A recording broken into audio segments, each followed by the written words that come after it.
पुष्पा में आपका बहुत बहुत स्वागत है। आज मैं आपको भारतीय संविधान का निर्माण और इसका परिचय पढ़ाऊंगी। तो आइए देखते हैं। भारतीय संविधान भारत का सर्वोच्च कानून है जो सरकार की संरचना, शक्तियों, कर्तव्यों और नागरिकों के अधिकारों और कर्तव्य को परिभाषित करता है। इसे 26 नवंबर 1949 को संविधान सभा द्वारा अपनाया गया और 26 जनवरी 1950 को लागू किया गया, जिससे भारत एक संप्रभु, समाजवादी, धर्मनिरपेक्ष, लोकतांत्रिक गणराज्य बन गया।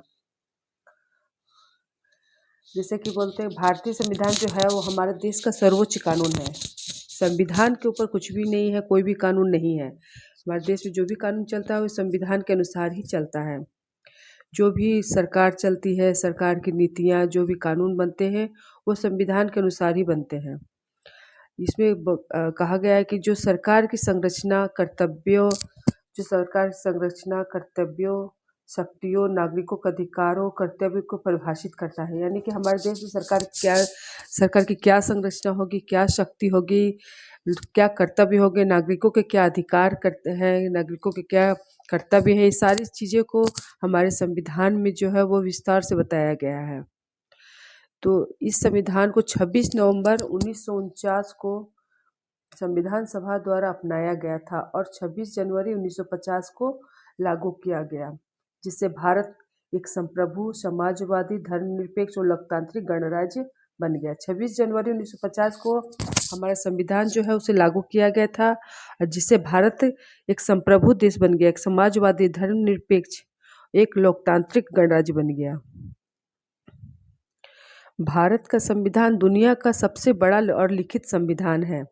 इसे बनने में लगभग 2 साल 11 महीने और 18 दिन का समय लगा है। आइए जानते हैं भारतीय संविधान का निर्माण।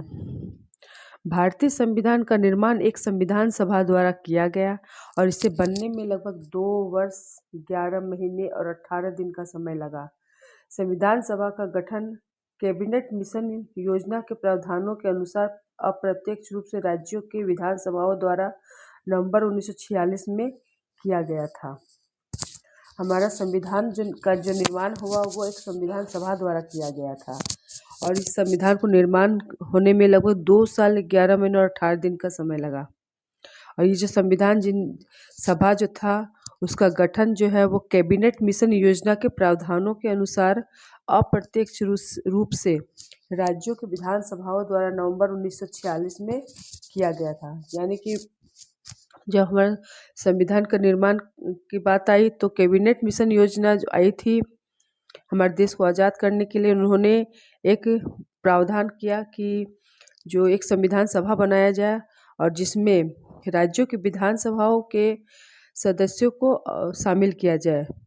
और ये 26 और उन्हें नवंबर 1946 में सभी विधानसभाओं से अप्रत्यक्ष रूप से सदस्यों को शामिल किया गया। संविधान सभा में कुल 389 सदस्य थे, जिनमें 292 प्रांतों से, 93 देशी रियासतों से चुने जाने थे और 4 कमिश्नरी क्षेत्र से थे। प्रत्येक प्रांत और देशी रियासत को अपना जनसंख्या के अनुपात में स्थान आवंटित किया गया था। इस जो संविधान सभा था इसमें कुल 389 सदस्य थे। कुल उस समय के जनसंख्या के हिसाब से कुल 389 सदस्य थे, जिसमें 292 सदस्य प्रांतों से थे और 93 देशी रियासतों से थे, 4 कमिश्नरी क्षेत्र से थे और प्रत्येक प्रांत और देशी रियासतों को अपनी जनसंख्या के अनुपात में स्थान आवंटित किए गए थे। जैसे कि अभी भी जनसंख्या के अनुपात में ही जैसे एमएलए एमपी का इलेक्शन होता है, स्थान आवंटित किया जाता है, उसी प्रकार देशी रियासतों को और प्रत्येक प्रांत को जनसंख्या के अनुपात में ही स्थान आवंटित किए गए थे। संविधान सभा की प्रथम बैठक 9 दिसंबर 1946 को हुई थी। याद रखिएगा, 9 दिसंबर 1946 को संविधान सभा की प्रथम बैठक हुई थी और इसकी अध्यक्षता डॉक्टर सच्चिदानंद सिन्हा ने किया था।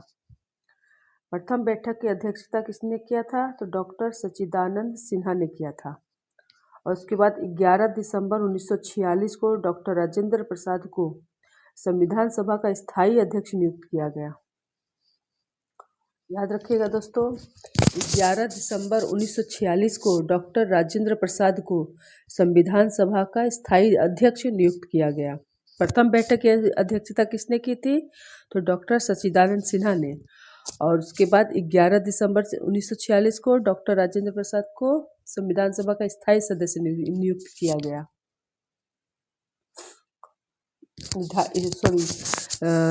राजेंद्र प्रसाद को संविधान सभा का स्थायी अध्यक्ष नियुक्त किया गया। 13 दिसंबर 1946 को जवाहरलाल नेहरू ने संविधान सभा में उद्देश्य प्रस्ताव प्रस्तुत किया।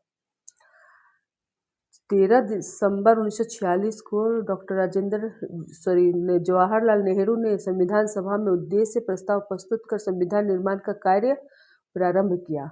यह प्रस्ताव संविधान सभा द्वारा 22 जनवरी 1947 को पारित कर दिया गया।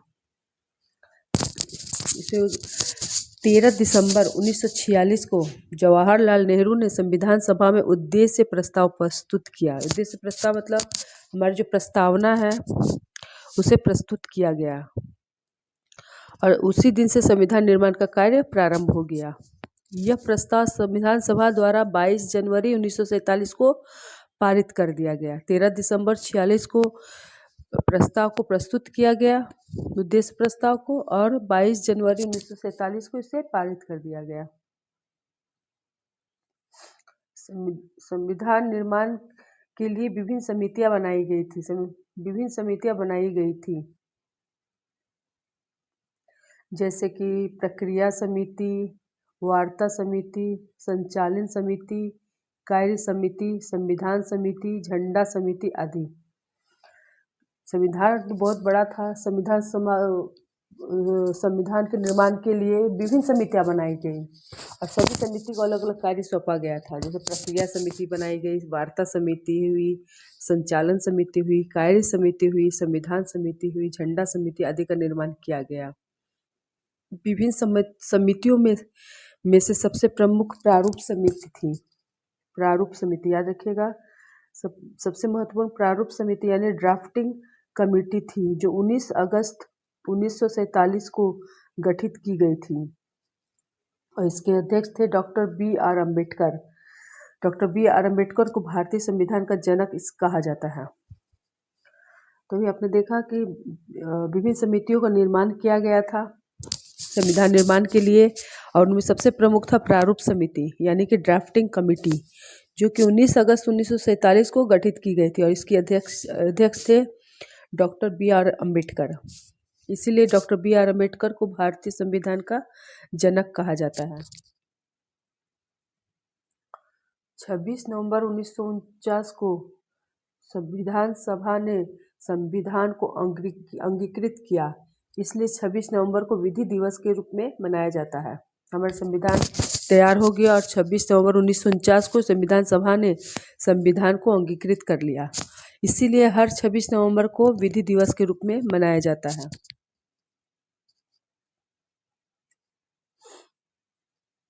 26 नवंबर 1949 को संविधान सभा ने संविधान को अंगीकृत किया, इसलिए 26 नवंबर को विधि दिवस के रूप में मनाया जाता है। संपूर्ण संविधान 26 नवंबर 1950 को लागू किया गया। 26 जनवरी 1950 को भारत को गणतंत्र घोषित किया गया, इसीलिए यही दिन प्रथम गणतंत्र दिवस के रूप में मनाया गया। उसके बाद से हर साल 26 जनवरी को गणतंत्र दिवस के रूप में मनाया जाता है। संपूर्ण संविधान जो है वो 26 जनवरी 1950 को लागू किया गया। 26 जनवरी 1950 को भारत को गणतंत्र घोषित किया गया, इसीलिए यही दिन प्रथम गणतंत्र दिवस के रूप में मनाया गया। उसके बाद से हर साल हम 26 जनवरी को गणतंत्र दिवस के रूप में मनाते हैं। डॉक्टर राजेंद्र प्रसाद को भारत का प्रथम राष्ट्रपति नियुक्त किया गया। संविधान सभा को ही आगामी संसद के चुनाव तक भारतीय संसद के रूप में मान्यता प्रदान की गई। संविधान को लागू किया गया और डॉक्टर राजेंद्र प्रसाद को भारत का प्रथम राष्ट्रपति नियुक्त किया गया। संविधान सभा को ही, जो संविधान सभा बना था संविधान बनाने के लिए, वो संविधान सभा को ही जब तक आगामी चुनाव संसद का आगामी चुनाव ना हो तब तक के लिए भारतीय संसद के रूप में मान्यता दी गई। भारतीय संविधान जो है वो विश्व का सबसे लंबा और लिखित संविधान है। भारतीय संविधान विश्व का सबसे लंबा और लिखित संविधान है। अब देखिए अन्य महत्वपूर्ण तथ्य। संविधान सभा में विभिन्न क्षेत्रों और विभिन्न धर्मों के लोगों को शामिल किया गया था, जैसे हिंदू, मुस्लिम, सिख, ईसाई, शेड्यूल कास्ट, विभिन्न जाति धर्म के लोगों को शामिल किया गया था और विभिन्न राजनीतिक पार्टी के लोगों को भी शामिल किया गया था, जैसे कांग्रेस, मुस्लिम लीग, यूनियनिस्ट, शेड्यूल कास्ट फेडरेशन, कम्युनिस्ट पार्टी इत्यादि। और एक महत्वपूर्ण बात और है कि इसमें 15 महिलाएं भी शामिल थी। संविधान सभा में 15 महिलाएं भी शामिल थी, जो उस समय के हिसाब से काफी बड़ी संख्या थी। हमारी संविधान सभा में 15 महिलाएं भी शामिल थी और उस समय ये बहुत बड़ी संख्या थी। भारत में विभिन्न भाषा के लोग रहते हैं और ये समस्या थी कि संविधान को किस भाषा में लिखा जाए और किस चर्चा किया जाए। बाद में तय हुआ कि चर्चा सभी भाषा में लोग सदस्य सभी भाषा में चर्चा कर सकते हैं, यानी कि अपनी भाषा में चर्चा कर सकते हैं, लेकिन संविधान जो है वो अंग्रेजी में ही लिखा जाएगा और उसका अनुवाद हिंदी में किया जाएगा।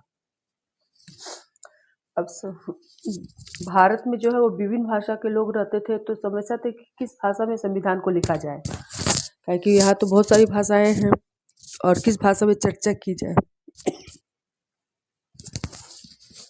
तो बाद में तय किया गया कि चर्चा सभी अपनी भाषा में कर सकते हैं, लेकिन संविधान को अंग्रेजी में लिखा जाएगा और उसका हिंदी में अनुवाद किया जाएगा।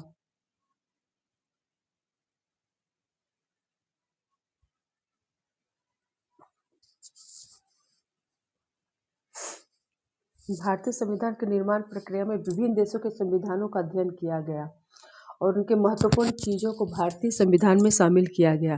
जैसे अमेरिका के संविधान से प्रेरित, जैसे यूनाइटेड स्टेट अमेरिका के संविधान से प्रेरित होकर नीति निर्देशक तत्वों को शामिल किया गया।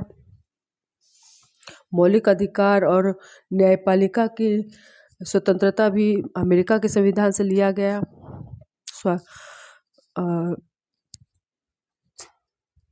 नीति निर्देशक तत्व जो आयरलैंड के संविधान से लिया गया। नीति निर्देशक तत्व आयरलैंड के संविधान से लिया गया। न्यायपालिका की स्वतंत्रता और मौलिक अधिकार अमेरिका के संविधान से लिया गया। उसी प्रकार संघात्मक व्यवस्था और अवशिष्ट शक्तियाँ कनाडा के संविधान से लिया गया और संसदीय प्रणाली ब्रिटेन के संविधान से लिया गया। एकल नागरिकता भी ब्रिटेन के संविधान से ही लिया गया। मौलिक अधिकार उच्चतम न्यायालय और संविधान की सर्वोच्चता, राष्ट्रपति पर महाभियोग इत्यादि अमेरिका के संविधान से लिया गया। मौलिक कर्तव्य रूस के